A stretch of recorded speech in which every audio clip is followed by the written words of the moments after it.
É muito comum que uma pessoa apresente timidez excessiva.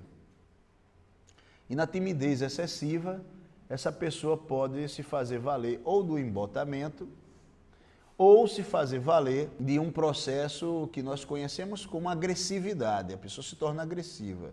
Quando a gente vai investigar o porquê que essa pessoa apresenta timidez excessiva, na maior parte dos casos, é porque essa pessoa não tem habilidades para lidar com o grupo.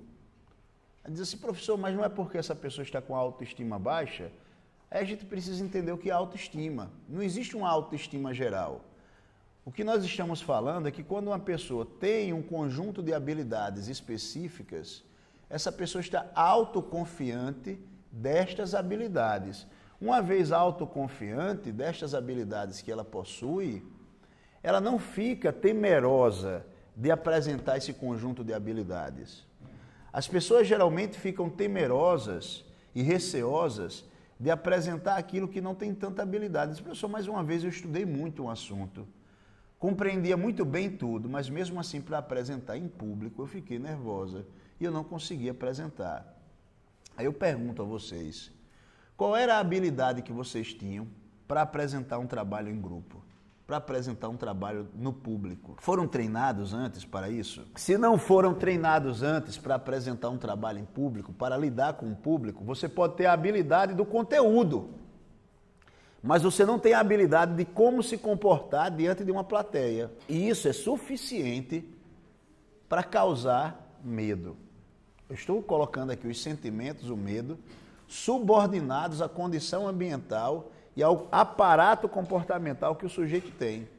Então, no momento que você não tem habilidade para lidar com um grupo, o grupo como condição ambiental é suficiente para se apresentar como algo aversivo para você. É como uma pessoa que nunca paquerou, nunca namorou e que de repente se vê diante de uma situação que é uma pessoa interessante para ela. Isso é suficiente para deixar essa pessoa com medo, nervosa, porque essa pessoa não tem o conjunto de habilidades, de aparato suficiente para desenvolver uma simples paquera, porque nunca passou por uma condição como essa antes, às vezes. Ou quando você é habituado a namorar com um perfil de pessoa e de repente você se interessa por uma pessoa que é de um perfil, de uma classe social ou de um grupo cultural completamente diferente do seu. Como você não tem aparato para lidar com esse diferente, isso é suficiente para deixar você extremamente nervoso, ansioso.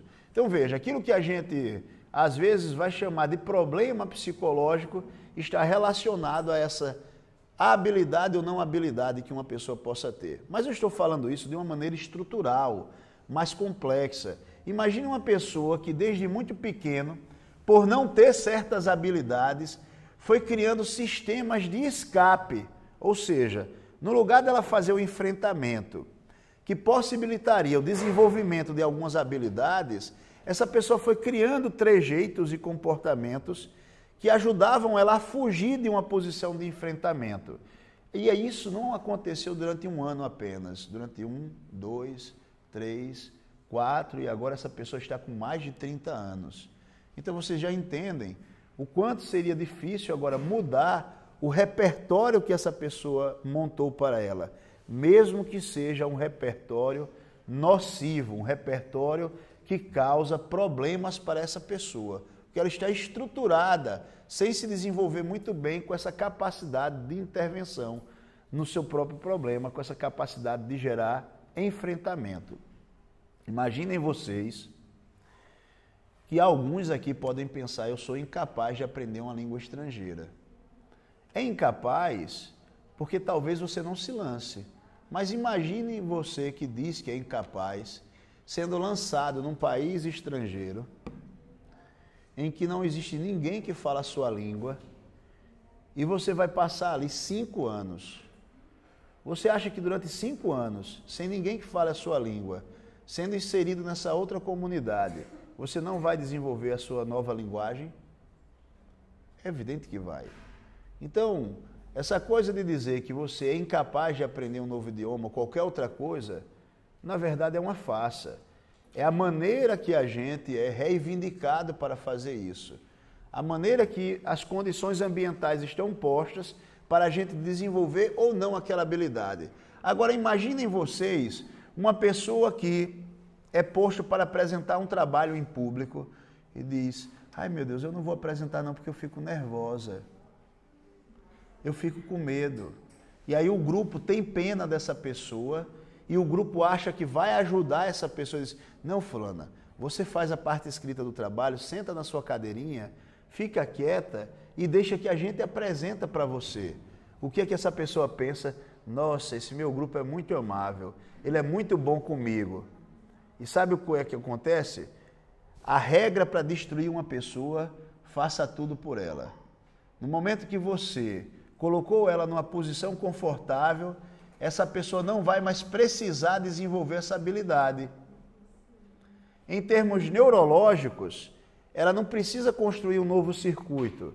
Ela já está utilizando o circuito dela de fugir da situação pública. Então o cérebro também não força o desenvolvimento de novos caminhos para lidar com aquela nova situação que ela se encontra. Consequentemente, à medida que o tempo passa, aquela inabilidade permanece. Mas se em algum momento aquela pessoa fosse posta em uma situação em que, olha, você precisa apresentar, mas eu fico nervosa, eu posso desmaiar. Não tem problema, quando você acordar do desmaio, a gente está aqui esperando e você apresenta. E a pessoa diz: não, mas assim eu vou ter dor de barriga. Você vai no banheiro, quando voltar, a gente está aqui esperando para você apresentar. Aí eu vou para cá, você vai para casa, mas você fica sem nota. Quando você voltar, para você passar na disciplina, você precisa apresentar. A pessoa vai no colegiado, como já aconteceu aqui comigo, entendeu? Diz assim: o professor é carrasco, ele quer que eu apresente o trabalho de todo jeito. Não, eu quero que você se desenvolva. É isso. Eu quero cobrar de você. E o desenvolvimento, a mudança, a aprendizagem, ela não ocorre em condições confortáveis. Porque o conforto, na verdade, é você fazer o que você já tem habilidade para fazer. Sempre que você é cobrado para fazer algo que você não tem repertório para fazer, e eu estou falando repertório, você não tem circuito neurológico para fazer, dispara a área do cérebro ligada ao medo, à dor. E é justamente por ser disparada essa área que o cérebro começa a dizer assim: eu preciso encontrar outra saída. Então aprender não é um processo confortável. Então esqueçam essa ideia de que as pessoas que são boazinhas com vocês, elas são as pessoas que mais ajudam no seu desenvolvimento. Isso não é verdade sempre. Eu não estou colocando com isso que para que o sujeito aprenda precisa ser sempre alguém muito malvado e que trate o outro com crueldade. Não é nada disso. Eu estou simplesmente tentando explicar como é propício para a maneira que nós somos estruturalmente montados, eu estou falando em termos biológicos, a gente executar a economia de esforço, a gente calcular o custo de resposta de uma nova aprendizagem. Então a gente faz tudo o que é possível para permanecer do jeito que é, para não criar uma grande mudança estrutural na gente. A gente vê até aquela outra pessoa ou instituição que exige uma mudança como sendo algo aversivo, desconfortável. É mais fácil a gente montar estratégias de fuga e de esquiva daquilo que exige uma mudança da gente do que a gente partir para o enfrentamento. Aqui eu já estou entrando no aparato biológico. Aqui eu já estou entrando numa nova forma de entender a psicologia. Como a gente desenvolve, então, tecnologias que não sejam tão desagradáveis para as pessoas, mas que provoquem nas pessoas essa necessidade real de mudança. Porque aprender novos repertórios, aprender novos comportamentos é mudar.